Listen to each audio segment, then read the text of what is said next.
a lot of people very soon are going to be affected by Brexit in very real and very realistic ways. These aren't the Project Fear anymore. Project Fear has long since become government policy and really is, as we said from the very beginning, Project Reality. This is officially the last 5 months now we've got under being in the EU. Enjoy it while it lasts, because after Christmas, that's when you're going to be actually able to chart the quote massive opportunities for Brexit. Of course, there are none. We've said this multiple times on this channel. This is what we've been talking about non-stop for 4 years at this point. But we know what Boris Johnson is going to be asking Santa for Christmas, because if Johnson isn't out by Christmas, as I have said before, Johnson's going to be in a world of hurt starting next year, especially as I highly suspect that next year, January, if not February, we will be seeing a new manifesto from the Conservatives, a path forward for Brexit Britain, as it were. And this is going to be the path that basically completely deregulates everything. Remember, the Conservative Party is now the ERG, the most hard right leaning party this country has seen in years. You think Margaret Thatcher was hard right, you haven't seen the edges on these guys yet. So, this comes from The Guardian, and it's Johnson is asking Santa for a Christmas recovery. There is a little chance of the economic staging a full recovery by the middle of the decade, let alone by Christmas, as Boris Johnson believes it is possible. Speaking with optimism of a First World War general, the Prime Minister said on Friday that most restrictions on business activities would be lifted by December. This, he intimated, meant that much of the population there will be returning to pre-coronavirus ways of working by the end of the year. He foresees workers by the million travelling to their workplace by public transport while their children attend school every day and universities absorb hundreds of thousands of young people. His optimism was only tempered by the prospect of local lockdowns, which can now happen within hours after he gave councils greater powers to close specific premises affected by COVID-19. After months of suffering one policy misstep after another, there was every reason of note of despair in the response from some of the business leaders.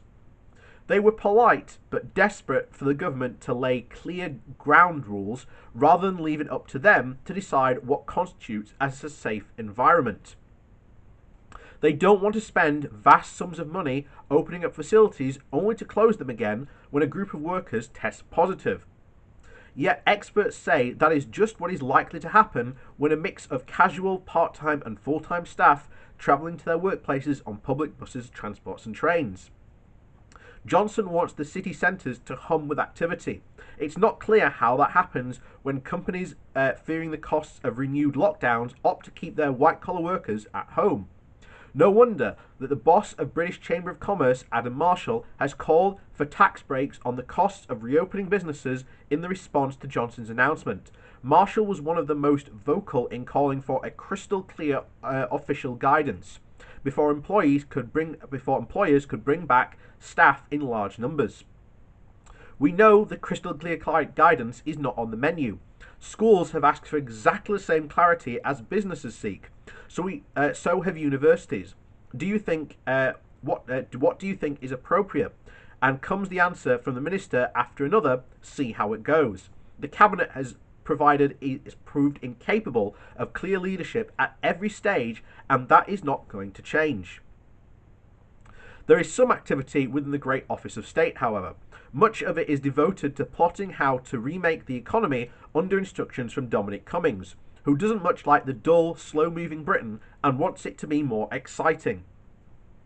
The problem with waiting for the Cummings revolution and leaving the emergency from lockdown to individual companies is likely economic activity will remain stuck in second gear. as this newspaper has reported. Economists from across the political spectrum agree it will take greater trust in plans to ease the lockdown and huge investments by the government to bring the economy back to life. Free market supporters have joined dyed-in-the-wool Keynesians to call for a step up in infrastructure spending, and not just to boost jobs in construction and engineering. They know the visible signs of the economy getting back on its feet are vital to creating the animal spirits of entrepreneurship and investment in it that drive growth. Last week, sadly, proved relentlessly bad news on this front. The GDP growth figures for May showed only a 1.8% bounce back from the near 26% fall of the previous 2 months. This revealed a distinct lack of impetus from the private sectors as consumers. For so long, the driving force of growth remained reluctant to spend. Later, the Institute of Fiscal Studies unearthed figures showing that the government's $30 billion boost to transport and infrastructure included a $5.5 billion taken from projects it had cancelled, and $10 billion of that recycled cash was recycled cash overall. These cancelled projects in many cases address Britain's climate challenge, mostly in large towns and cities. Without them, they cannot be returned to where the GDP was before and the crisis within agreed emission limits. It takes years to fashion such projects before they are shovel-ready. Relieving them will take time. Reviving them will take time and money. In other words, they have a shelf life, and once their sell-by date has passed, much of the preparation must be done again. Also, many schemes in London are on pause, caught in a funding tussle between Number 10 and the city's mayor Sadiq Khan. A distaste for local authorities more generally impedes development costs across the regions, as shown by moves by the Housing Secretary Robert Jerrick to centralise planning powers. This mix of dither and delay over the coronavirus rulemaking and revolutionary Whitehall moveovers and plots against mayors will prevent the most enthusiastic workers and business people from reviving the economy before Christmas. It will take much longer. And that's exactly what we've said almost from the start. A lot of these, and this goes against the Conservative ideology.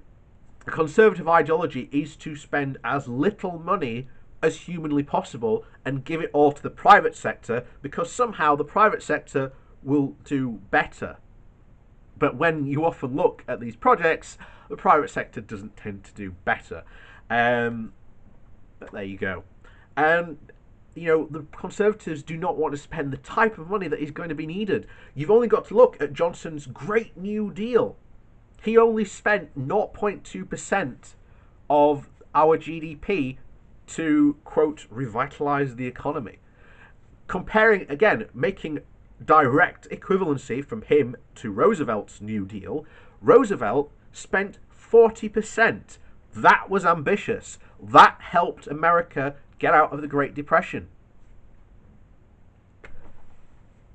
Boris's New Deal is the usual Conservative way of, we'll make it look like we're spending money, but in reality, we're not spending any money whatsoever. I mean, you've only got to look what was said there. You've got Conservatives taking money from projects that are already existing and recycling the cash. So they're basically moving money around to make it look like that they're spending money, when they're not. They're taking money from infrastructure projects that have already been rubber stamped and ready to go, and just saying, well, we don't think we need that, we'll just move the money over here. And then when it's ready, they'll just go, whoop, and they just keep on moving money around, not actually spending money, just moving it around. And yes, they have, in some cases, been spending money, but none of it is going to go to the real areas that genuinely need it, and that's to help businesses reopen, to help them over this initial bump, because it's not just businesses bringing back employees. Some businesses, and being in the business community where I am, some businesses are in a position of, if they don't make a certain number of sales within the first month, or there is no consumers to try and sell stuff to, or as in many cases, supply lines are not fully operational, for them to get the materials that they need to reopen properly, this will cause huge problems. You will see companies reopen and then just be gone within a month.